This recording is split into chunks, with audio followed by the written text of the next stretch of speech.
Assalamualaikum warahmatullahi wabarakatuh. Kami dari kelompok 6 mata kuliah Tata Kelola Perusahaan akan mewawancarai karyawan di Cafe and Resto Nuji. Di sini kami akan mewawancarai tentang tata kelola perusahaan, tentang SDM-nya. Yuk perkenalkan satu-satu anggota kelompok kami. Halo, nama saya Putri Cahaya Fitri dengan NIM 101250025. Halo, perkenalkan nama saya Karisa Atifah Hibatullah dengan NIM 1012552. Halo, dan saya Nifa Sylvia dengan NIM 10125014.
Assalamualaikum warahmatullahi wabarakatuh. Saya Putri Cahaya Fitri akan mewawancarai karyawan dari restoran dan kafe ini. Boleh diperkenalkan dulu, namanya siapa? Halo, nama saya Andrea Nugraha. Saya salah satu karyawan di Nuji Resto. Boleh tahu udah berapa lama kerja di sini? Saya di sini terhitung baru 2 bulan. Jadi di sini saya akan bertanya ada beberapa pertanyaan dari kelompok kita tentang SDM di Resto Nuji. Oh ya, baik. Pertanyaan pertama, apakah aturan kerja di perusahaan hal ini dijelaskan dengan jelas kepada seluruh karyawan? Menurut saya peraturan di sini cukup dijelaskan ke semua karyawannya, terutama dari SOP ya. Pertanyaan kedua, apakah kakak mendapatkan pelatihan yang cukup untuk mendukung pekerjaan di sini? Tentunya cukup ya, soalnya di sini juga tiap minggunya ada training semua karyawan bergilir. Jadi setiap karyawannya semuanya dapat training. Pertanyaan ketiga, jika memiliki keluhan atau masalah, apakah kakak merasa mudah untuk menyampaikan kepada atasan? Menurut saya cukup mudah ya, karena komunikasi antara karyawan sama atasan di sini cukup terjaga dengan baik. Pertanyaan keempat, apakah perusahaan memberikan kesempatan yang sama kepada semua karyawan untuk berkembang dan naik jabatan? Pastinya atasan kami memberi kesempatannya. Kan semua karyawan diperizinkan untuk berkembang dari bawah sampai atas. Jadi ya, semua karyawan dapat kesempatan itu. Selanjutnya, apakah penilaian kinerja karyawan dilakukan secara adil dan transparan? Untuk penilaian di sini dilakukan secara adil dan transparan juga. Semua karyawan ada penilaiannya masing-masing. Dan di setiap karyawan juga pasti ada nilai karyawan lainnya. Jadi bukan cuma atasan. Jadi sesama karyawan juga saling menilai gitu Pak? Iya. Lalu apakah perusahaan Nuji ini memberikan apresiasi atau penghargaan kepada karyawan yang berprestasi? Pastinya ada ya. Kita nggak tahu atasan kita menilai gimana. Tapi pasti setiap karyawan ada juga yang berprestasi. Biasanya tuh dikasih penghargaan berupa apa ya kalau misalnya dari atasan? Paling dari atasan kita ada makan-makan bareng, jadi spesial event gitu. Dan di setiap kita selesai shift, nah itu buat merayakan si satu orang itu kayak employee of the month. Jadi, lalu apakah kakak merasa nyaman dan aman bekerja di lingkungan perusahaan ini? Cukup nyaman karena lingkungan di sini asik dan seru ya, dan hangat juga. Jadi saya nyaman sama teman-teman juga, komunikasinya baik dan seru juga untuk anak-anaknya. Apakah komunikasi antara atasan dan karyawan berjalan dengan baik? Komunikasi tentunya terjaga dengan baik, alhamdulillah. Apakah perusahaan mendengarkan saran atau masukan dari karyawan? Untuk atasan kami sangat terbuka, jadi pastinya atasan kami juga sangat terbuka mendengarkan keluh kesah atau masalah dari karyawan. Biasanya itu keluh kesahnya di AA-nya sendiri atau dari restonya? Dari karyawannya sih kebanyakan ya. Kadang juga kita ada miskom sama atasan juga. Nah itu pasti kita diselesaikan secara langsung. Apakah pembagian jadwal kerja dilakukan secara adil kepada seluruh karyawan? Sangat adil karena di setiap minggunya juga ada pergantian shift. Kadang ada shift pagi dan siangnya juga. Begitupun juga saya. Jika terjadi masalah antar karyawan, apakah perusahaan membantu menyelesaikannya? Kalau menurut saya, kalau misalkan ada masalah antar karyawan itu tidak perlu melibatkan atasannya. Kalau masih bisa diselesaikan secara individual, nggak perlu melibatkan atasan. Kalau menurut saya. Dan menurut AA, apa yang perlu diperbaiki oleh perusahaan dalam mengelola karyawan di sini?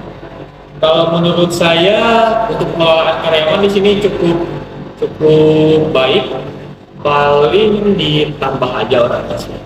Kenapa tuh? Karena di setiap event kadang-kadang kita tuh kekurangan orang gitu. Katakan tiga ya. Iya. Karena lumayan rame kan di sini.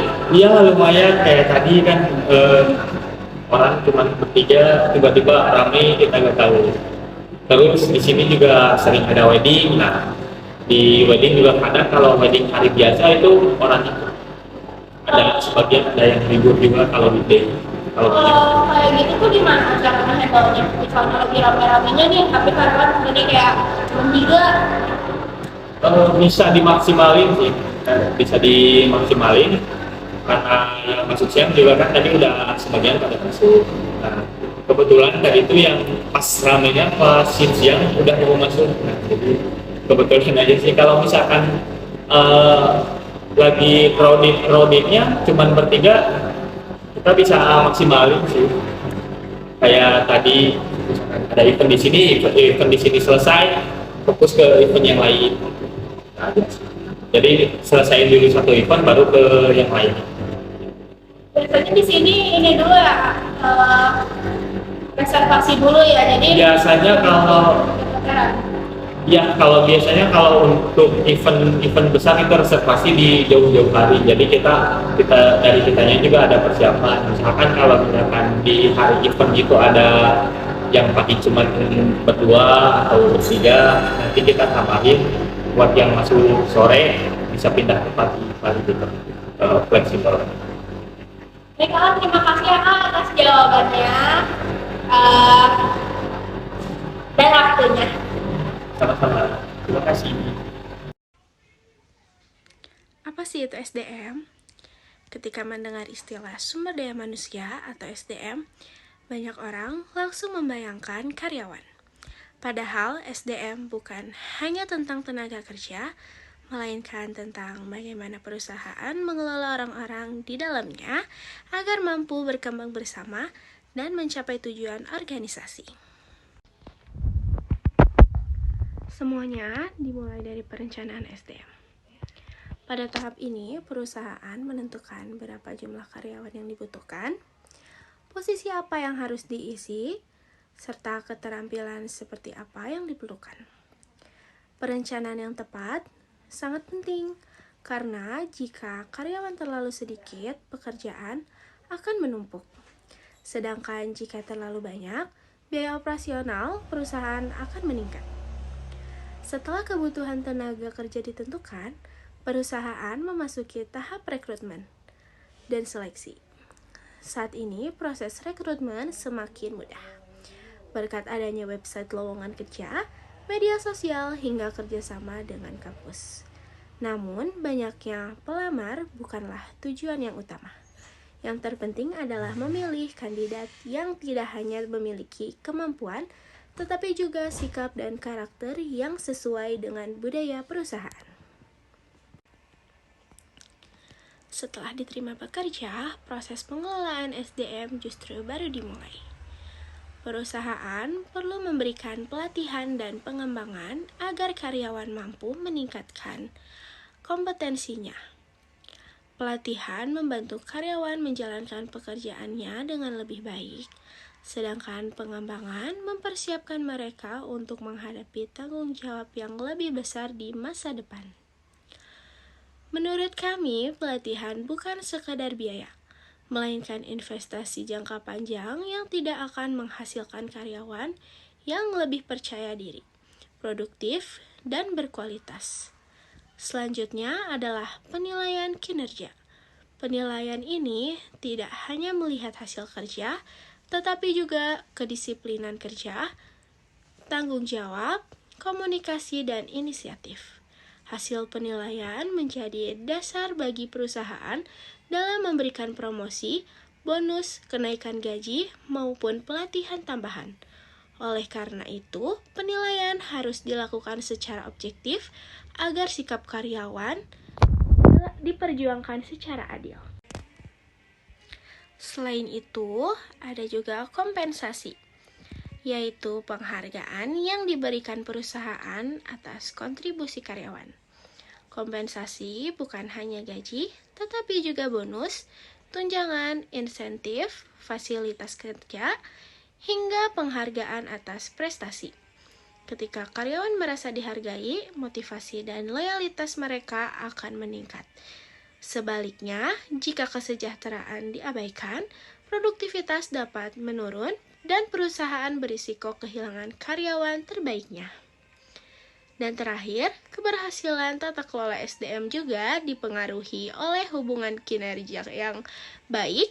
Komunikasi yang terbuka antara pimpinan dan karyawan akan menciptakan lingkungan kerja yang nyaman, saling menghargai, dan mendorong kerjasama yang lebih solid. Kondisi seperti ini memberikan manfaat bagi banyak karyawan maupun bagi perkembangan perusahaan.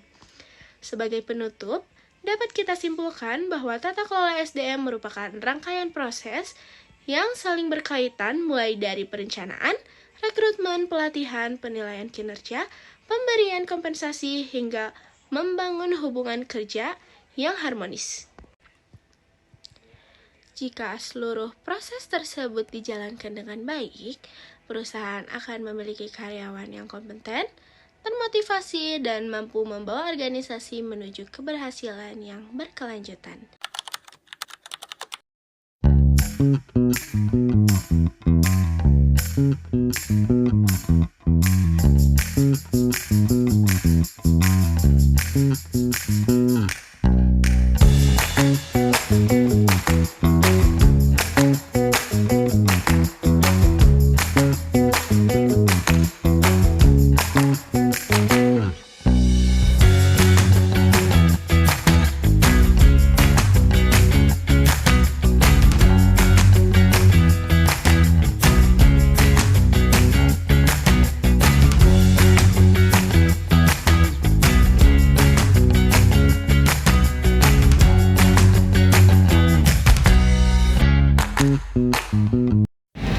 Cukup sekian video wawancara dengan karyawan dari restoran Cafe Nuji. Wassalamualaikum warahmatullahi wabarakatuh.